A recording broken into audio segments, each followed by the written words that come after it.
नास्तिकवाद की इस दौड़ में चलते चलते हम लोग जिस चौराहे पर आकर के खड़े हो गए हैं, वहाँ पर एक गहरा चिंतन करने की आवश्यकता है कि जिस दिशा में हम लोग मानवता को लेकर के चल रहे हैं, क्या उसी दिशा में उसी सोच के साथ आगे बढ़ने की आवश्यकता है।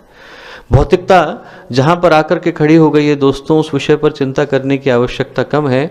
अध्यात्म जहाँ पर आ गया है, उस विषय में चिंता करने की आवश्यकता ज़्यादा है। क्योंकि भौतिकता के कारण जो आदमी को दुर्बुद्धि मिलनी थी, वो तो हमें सदियों पहले से पता थी कि आदमी के पास पैसा आ जाएगा तो उससे मन की शांति नहीं आएगी, बात तो हमें पता थी। पर आज जिसको हम लोग अध्यात्म मान करके चल रहे हैं, वो क्या सच में अध्यात्म है कि नहीं, इस विषय पर चिंता करने की आवश्यकता है।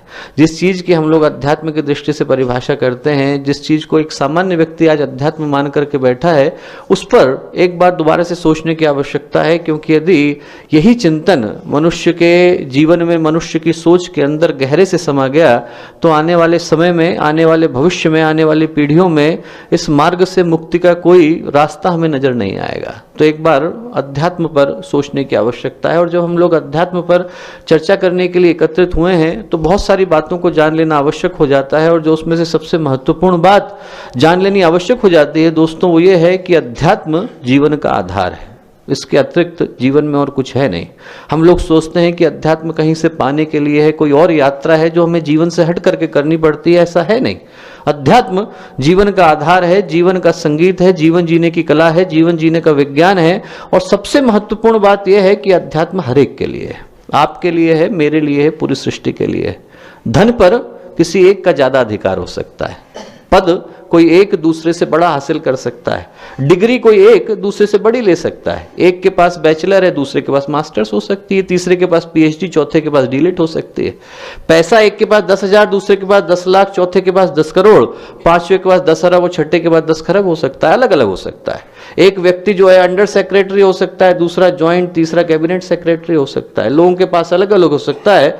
पर अध्यात्म सबके पास समान रूप से आता है। ये देख करके नहीं आता कि आदमी के पास बाहर की संपदा क्या है, बल्कि ये देख करके आता है कि आदमी की अंदर की विभूति क्या है। संपदा हम लोग बाहर से इकट्ठी कर सकते हैं, संपदा विरासत में मिल सकती है।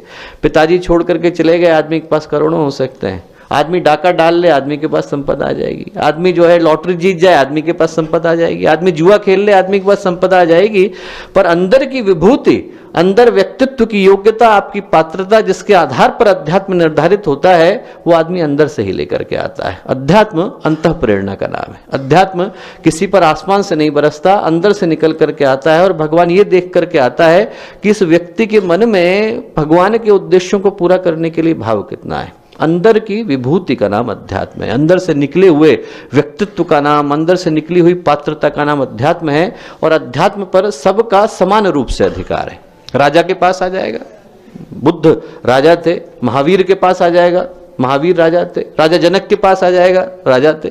और बिना पैसे वाले कबीर दास के पास आ जाएगा, रैदास के पास आ जाएगा, सूरदास के पास आ जाएगा, तुकाराम के पास आ जाएगा, गाने वाली मीरा के पास आ जाएगा, नृत्य करने वाले चैतन्य महाप्रभु के पास आ जाएगा। अध्यात्म अंदर के व्यक्तित्व की योग्यता को देख करके आता है। क्योंकि दोस्तों, आत्मज्ञान का, स्वयं को उपलब्ध होने का, व्यक्तित्व के परिमार्जन का, चेतना के ऊर्ध्वगमन का, अपने व्यक्तित्व को पूरी तरह से बदलने का, कर्म क्षय से मुक्ति का, चित्त की शुद्धि का अधिकार सबको है और सबको होना चाहिए। अध्यात्म हम में से हर एक का है, किसी एक व्यक्ति का नहीं है। हम में से हर व्यक्ति के पास ये योग्यता है। हर व्यक्ति के लिए भगवान ने मार्ग खुला छोड़ रखा है कि यदि हम लोग चाहें तो अपने जीवन को अध्यात्म के पथ पर लेकर के चल सकते हैं। अंदर से उस योग्यता को, अंदर से उस पात्रता को, अंदर से उस परिभाषा को, अंदर से उस जीवन शैली को, अंदर से उस चिंतन को, अंदर से उस दृष्टिकोण को विकसित कर सकते हैं, जिसको कि हम लोग अध्यात्म कहते हैं। मनुष्य जीवन के रूप में हम और आप, हम में से प्रत्येक व्यक्ति अपने अंदर एक दिव्य संभावना को लेकर के आता है। हम लोग खाली हाथ इस धरती पर नहीं आए। हम में से हर व्यक्ति